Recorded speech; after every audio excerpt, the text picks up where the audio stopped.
People in Cody still whisper that the most cursed wedding in the Wyoming Territory happened on a golden summer morning, when the bells at the small white chapel rang for a bride who would become a widow before the sun even set.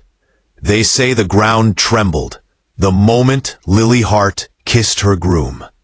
They say the wind stopped blowing, as if the land itself was holding its breath. And they swear that the horse which carried her husband away, only an hour after the ceremony, screamed like it saw death coming. No one remembers the groom's name anymore, but every soul in Cody remembers the bride. The cursed bride. The woman who brought death to her wedding night. Lily Hart. She was 24. Soft-spoken, with gentle hands that once dreamed of sewing dresses for children she hoped to raise. Her brown eyes always seemed a little shy, as if afraid to look at a world that judged her too quickly. But after the accident on that terrible night, the same eyes became something else entirely. Quiet, heavy, burdened. People avoided her shadow on the street. Some folks whispered that her first sweetheart back in Montana died of a fever the same week he gave her a ring. Another man who tried to court her was thrown from his horse during a cattle drive. None of it was her fault. But people in small towns love patterns, even when the patterns are nothing but fear and gossip. They crossed the boardwalk just to avoid a glimpse of her face. The women whispered that she was a warning from God. The men joked that sharing a roof with her was the fastest path to an early grave. And the worst part was that Lily heard it all. Every whisper, every cruel breath, every time they called her the bride of misfortune. Cody was a small town suspended between dust and pride. Stories traveled faster than horses. Her tragedy became entertainment, and her pain became the punchline for men who drank too much at the Irma Hotel. Children peeked at her door and ran away screaming for luck. Neighbors left food on her porch, but refused to knock.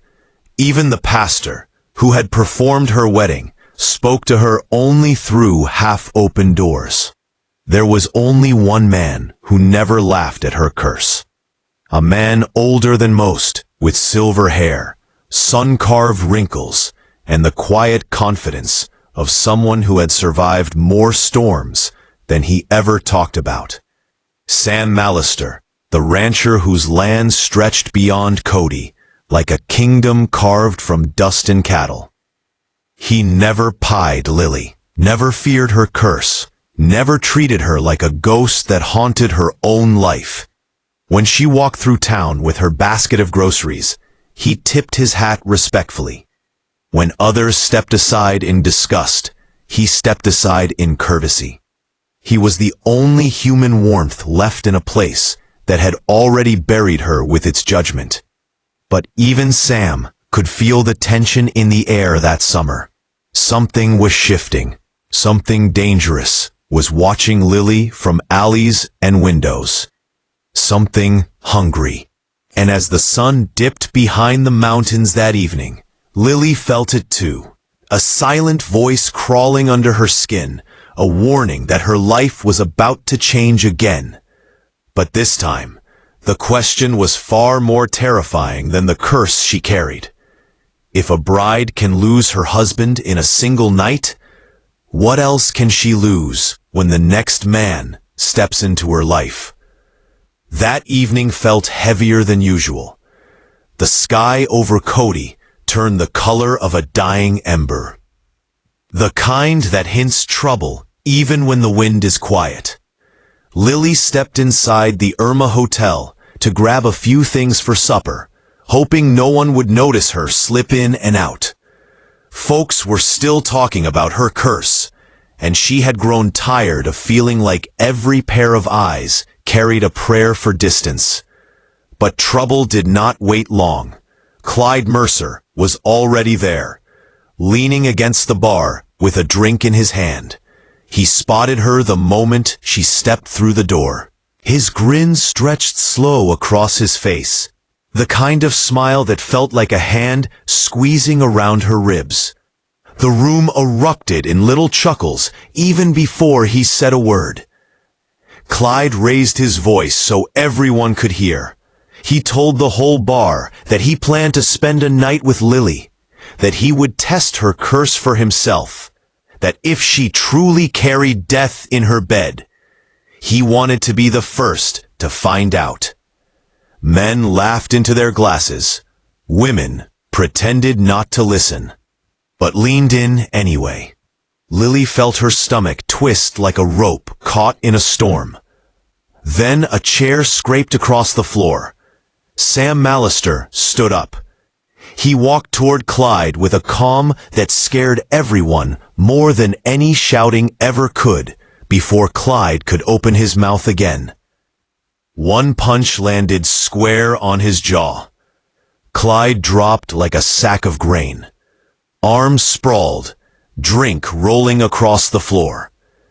The room fell silent, except for the little gasp Lily let slip. Sam looked down at Clyde and said in that steady voice of his that this was the last warning.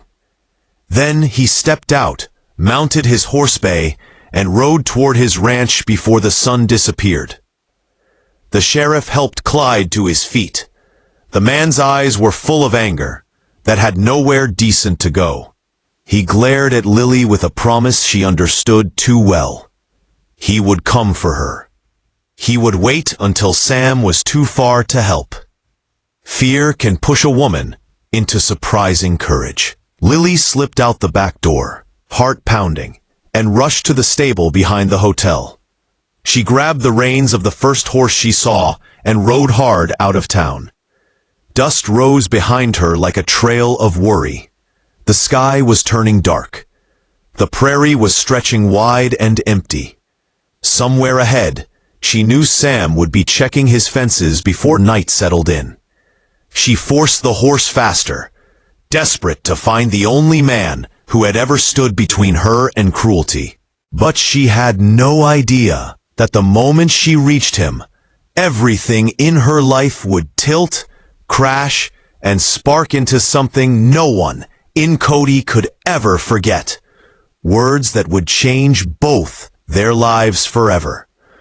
What would make a cursed bride look a rancher in the eyes and say something no sane woman should ever dare to say? Sam caught Lily before she hit the ground, but the tumble left them tangled in a way no two people in Cody would ever believe. Her palms pressed against his chest, her breath shaky, her face inches from his. For a moment, that felt too long to be an accident. She simply stared at him. Then the words she never meant to say slipped out. "Tonight, you have to sleep with me." Sam froze like a man who just stumbled into the middle of a lightning storm. It was not lust that stopped him. It was the frightened tremble in her voice, the kind a woman only gets when she feels hunted. He held her shoulders gently and helped her stand.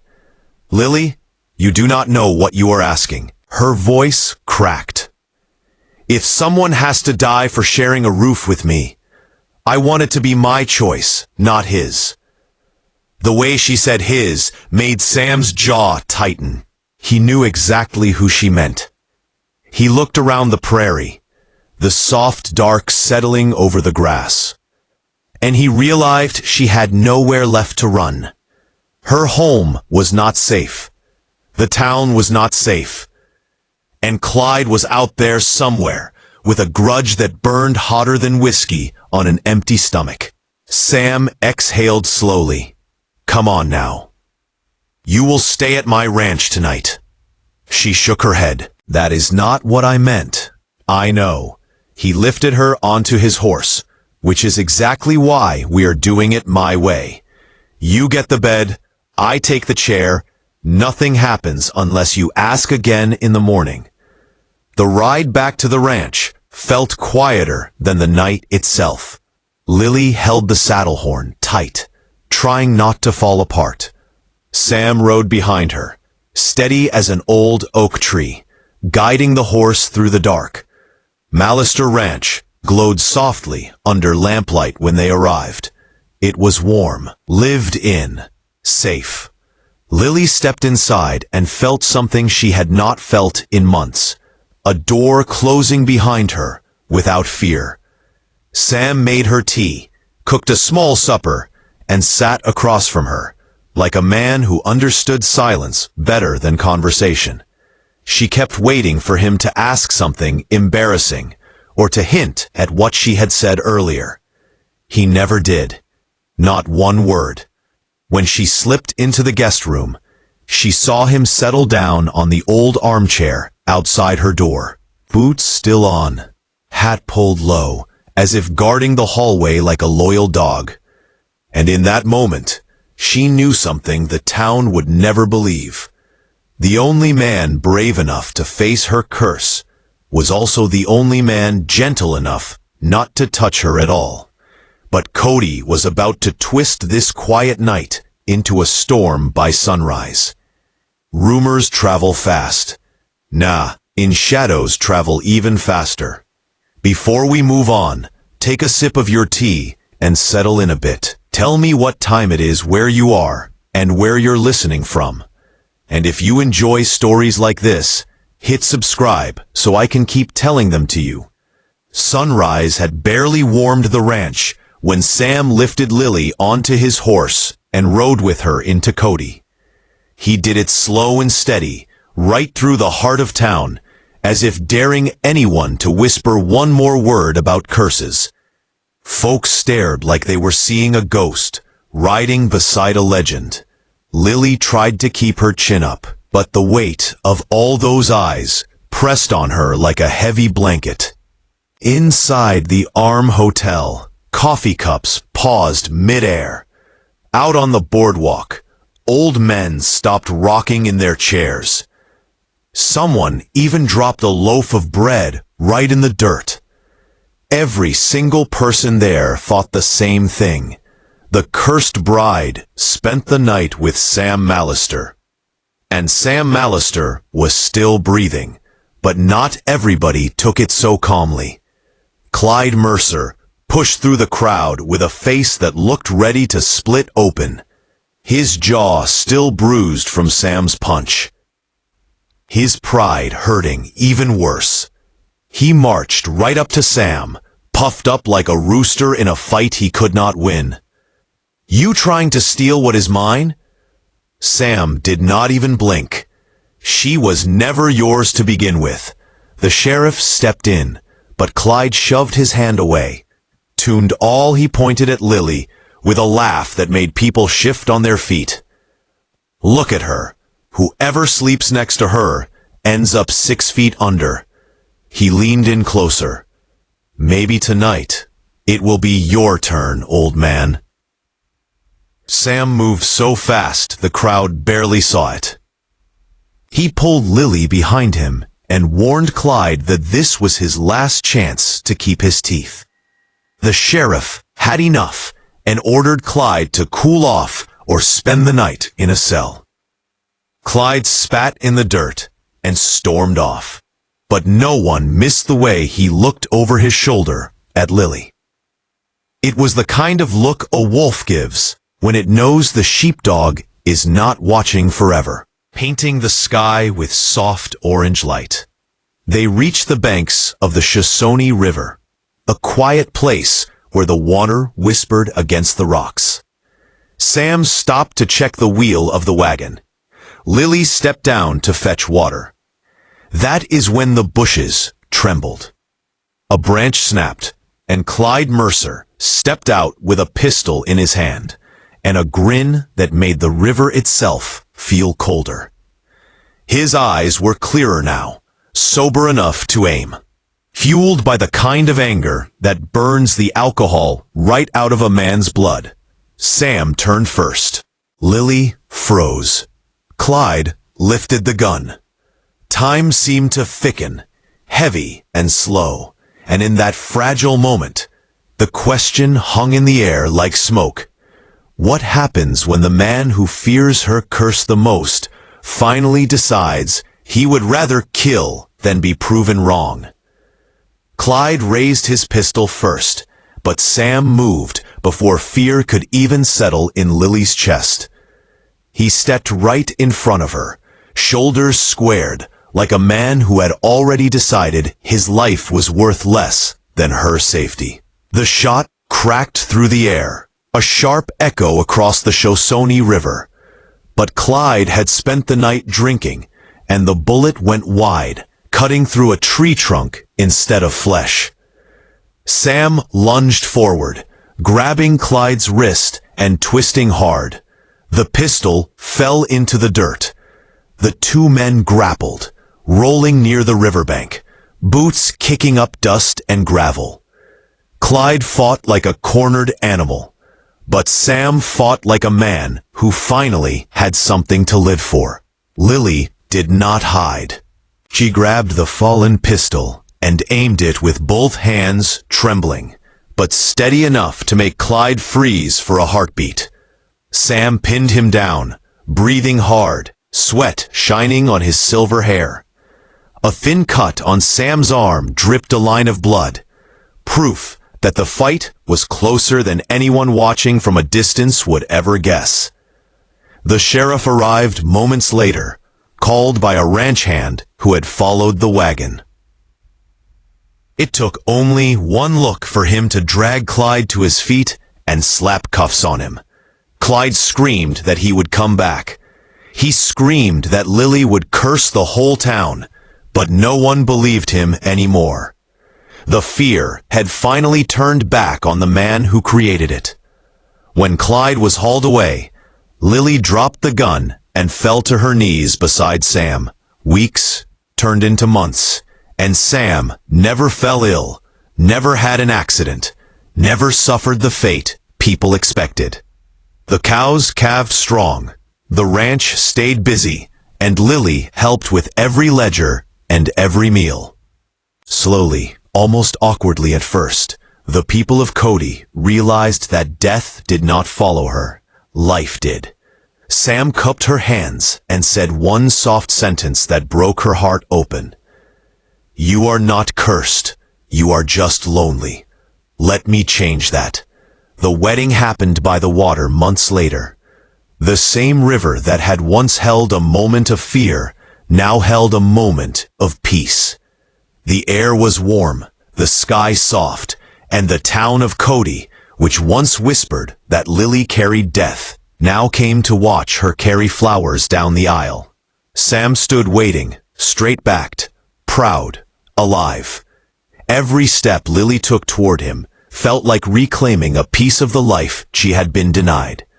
People whispered again, but this time it was different. They said she brought a gentleness the ranch had been missing. They said maybe she had never been cursed at all. Maybe she had only needed one person brave enough to believe in her before she could believe in herself.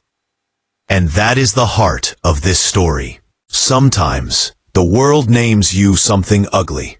Sometimes, people decide who you are before you ever get the chance to speak. But courage can begin with a single choice. Lily chose to run. Sam chose to stand still. And together, they built a life stronger than fear.